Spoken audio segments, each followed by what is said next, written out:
Thank you, Madam Chair. I just want to be clear about a few things this evening, because I think it's really important for us to all operate in our integrity in this moment.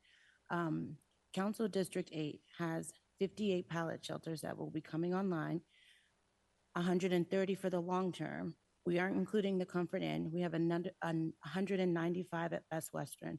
At 4040 Crimbeck, we're looking at 30 units.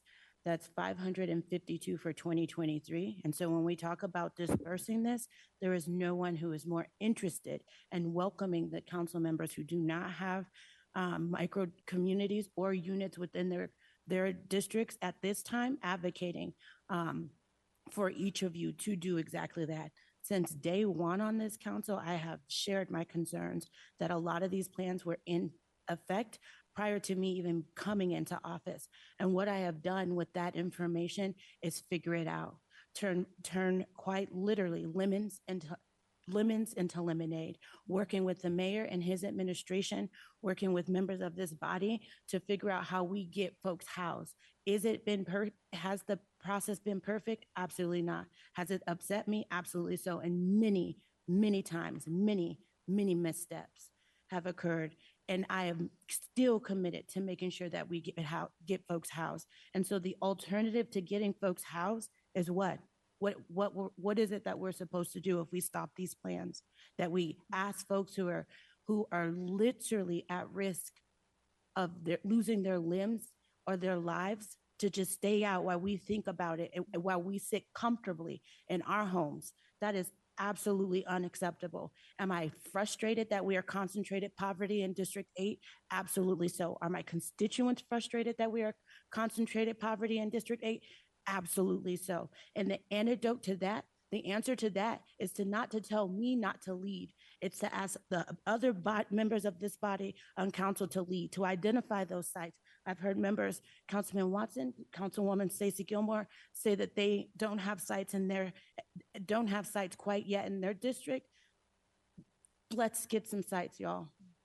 That's literally the answer. And so here's my concern, Cole, and I'll just say this on record.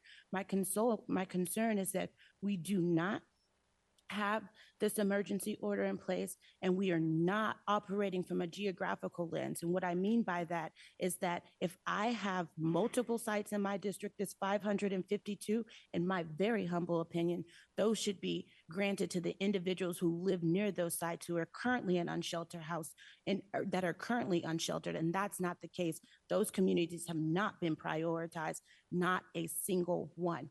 My concern is that paired with the lack of an emergency order makes me worry if the other members of this body are actually going to do the work to identify those sites in their district, or if we're just going to say, hey, let's continue to press pause and then we'll figure it out. There is no one on this body who has called for more transparency and accountability from day one, not a single person. I have asked about transparency in our contracts, about accountability in our contracts. I asked that question every single time a contract comes before us, specifically a contract that addresses unsheltered homelessness, that addresses the Salvation Army, that addresses the Coalition for the Homeless, because I have to hear every single time I come into these chambers Jesse Paris say, I live in District 8 in the roach-infested, bed-bug-infested, rat-infested Fusion Studios in District 8. And it takes a piece of my soul every time I hear them say that, because I do not believe he should be living in those conditions. And the reason that he does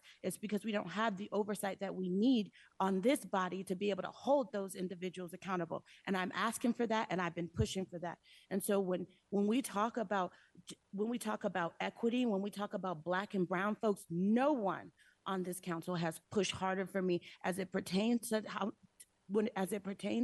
Housing 1000, to make sure that we do so in a way that builds equity, that comes from a lens of centering the person, the individual, and that we're not prioritizing visibility, but we are prioritizing vulnerability. And so thank you all for your concern about the concentration of poverty in District 8. And my invitation to each of you is to make sure that you all also have sites that you have identified within your council district, so that District 8 is not carrying the burden, because my community is very upset. And where that anger comes to is directly to me.